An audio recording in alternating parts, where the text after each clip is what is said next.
Hello, welcome, and thanks for joining us on this edition of News 2. I'm Sandra Gumansing, topping our newscast tonight after appearing before District Court last week Monday to testify on the progress being made at Golden Grove.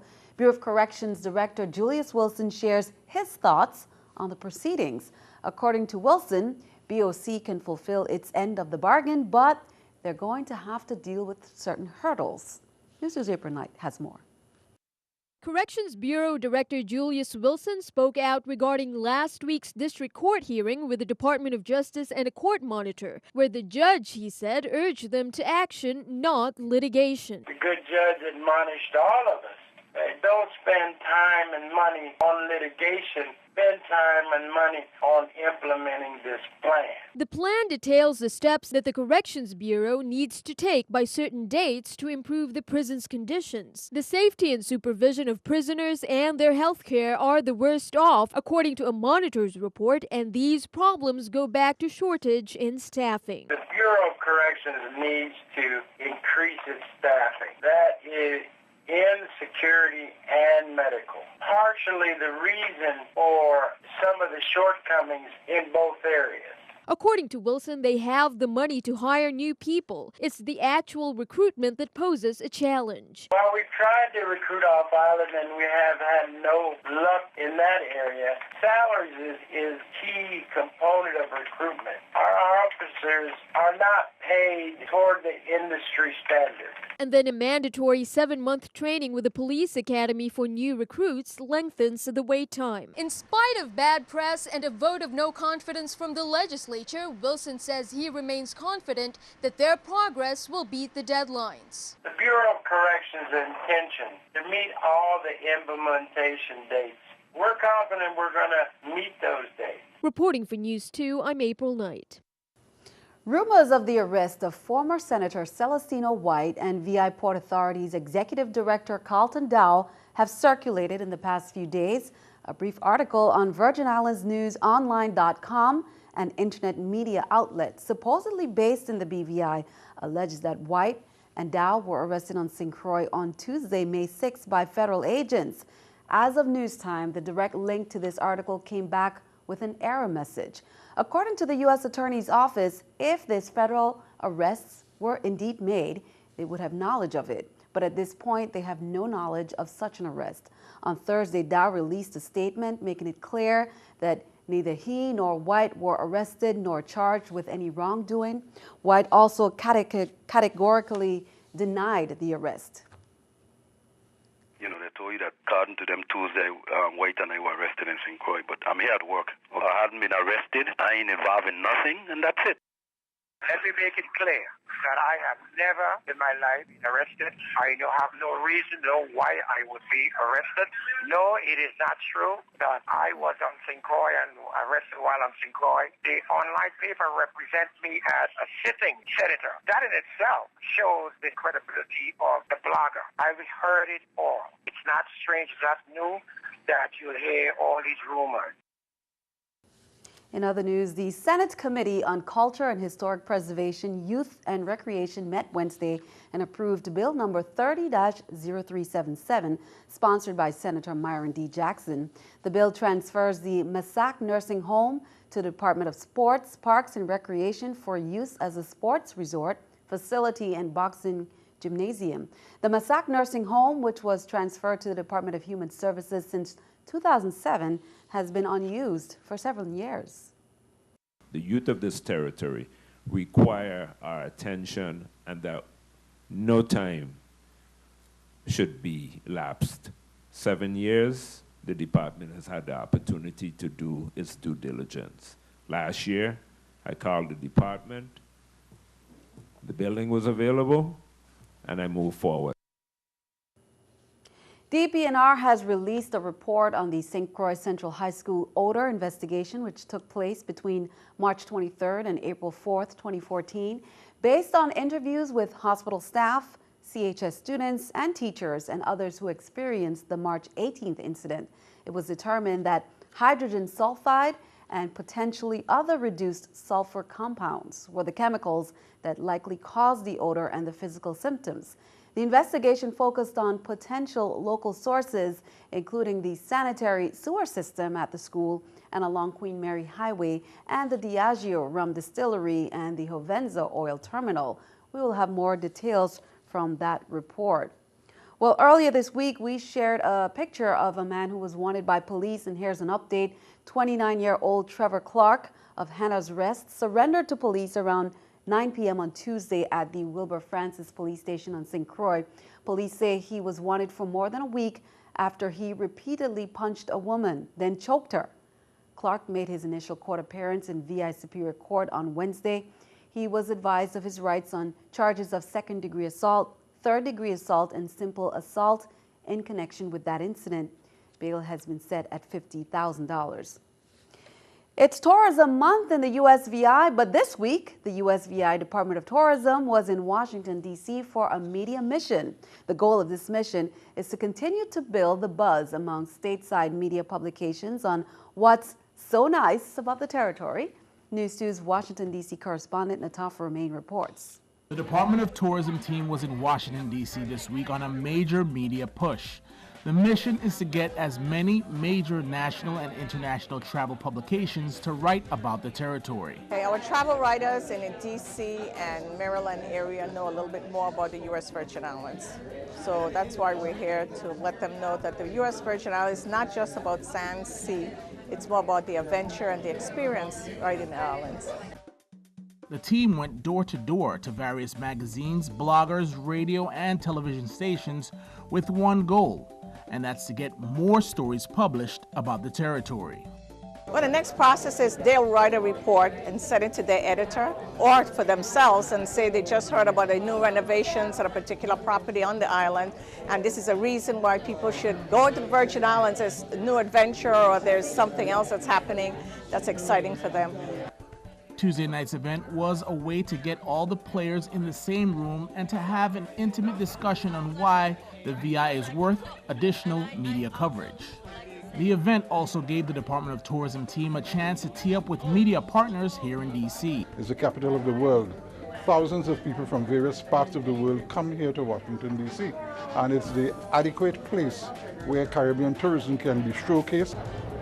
I would hope that we can expand it to where eventually we will get a board meeting down there in the islands, and maybe, hopefully one day, have a convention.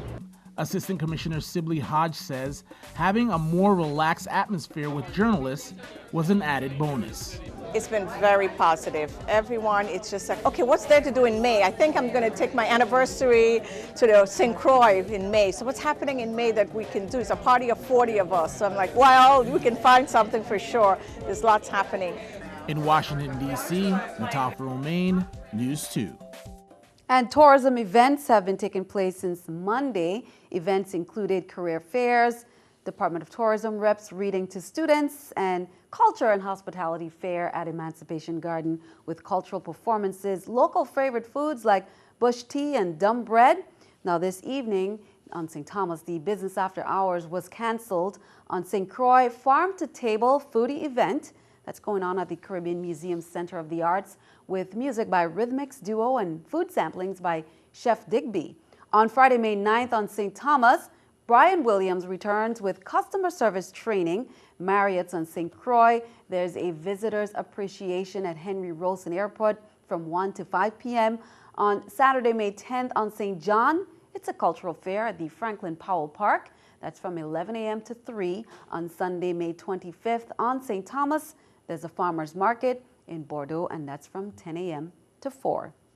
The Economic Development Authority hosted an open house for its first business incubator on St. Croix. The agency received a grant to help invest in local entrepreneurs, and on Thursday, the community was invited to tour the facility and learn more about the program.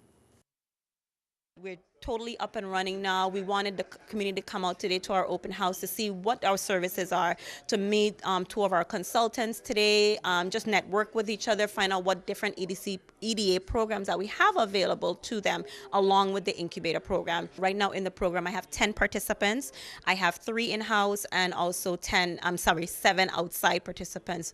Those participants who are outside of the program, they still get all the services and the benefits from the program. They're just not physically in because of whatever their business structure is. They cannot be in here. It's been a great ability for me to control my costs, benefit from the shared resources, the business management services, the business strategic services that they've been giving me access to. And it's allowed me to invest back into the business and grow the business, and actually has accelerated the business in the last 5 months ahead of projections. Turning our attention overseas, military advisors from around the world are headed to Nigeria to help find more than 200 schoolgirls Islamic rebels abducted. Nigerian police are offering a $300,000 reward to help find the teenagers. President Obama is pledging his support to help Nigeria as well as other countries. Tune in to CBS Evening News for the story at 7:30. Keeping our eye on the economy, Fed Chair Janet Yellen has wrapped up her second day on Capitol Hill. She urged Congress to address the nation's long-term budget challenges. Yellen declined to say if tax hikes alone could fix the problem. Here's the New York Stock Exchange with our stock market watch. The Dow up 32, NASDAQ and S&P down, NASDAQ 16, S&P 2. Coming up on News 2, 1 in 17 adults lived with mental illness such as major depression, bipolar disorder, or schizophrenia. Unfortunately, long delays often occur between the time symptoms first appear and when people get help. Mental health awareness is coming up next.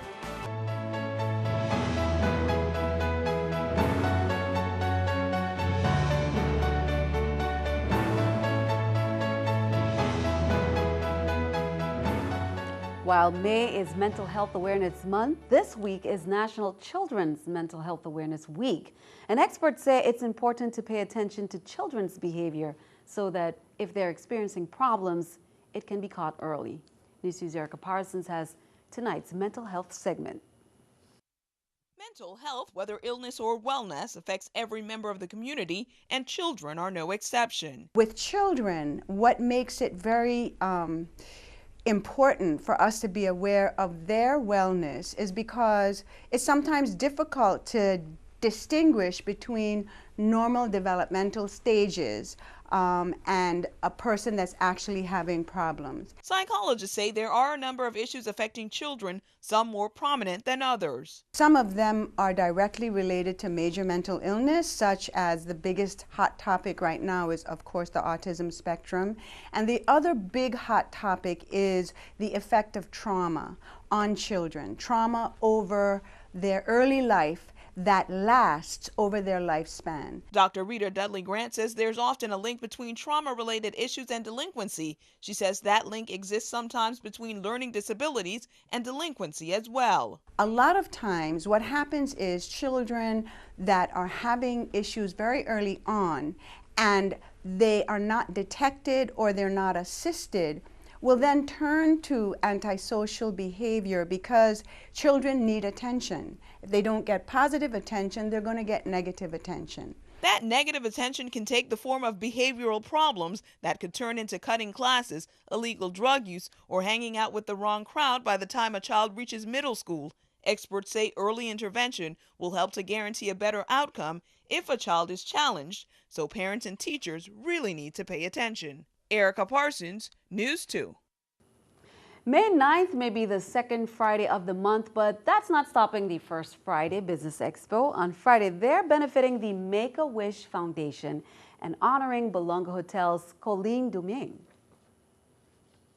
Crystal's wish has already been granted. It was granted on February 15th of this year, but the money that's going to be collected as the proceeds going towards Make-A-Wish are to grant more wishes to other kids. We're going to have music by Encore Band and we're going to have music by Salvation Sounds. And also Conquering Drumline. I mean, those guys are awesome. Just here as support and to kind of get the community to come out, you know, rain or shine, to First Friday, which is tomorrow at Megan's Point Resort. Come on out to First Friday, and remember, it's free! Well, great event there in store. The St. Thomas Carnival is one of the biggest parties in the Caribbean, of course, as we all experience. If you purchased a sheet of the VI lottery for today's drawing, you purchased an official VI lottery collectible. And here are your winning numbers.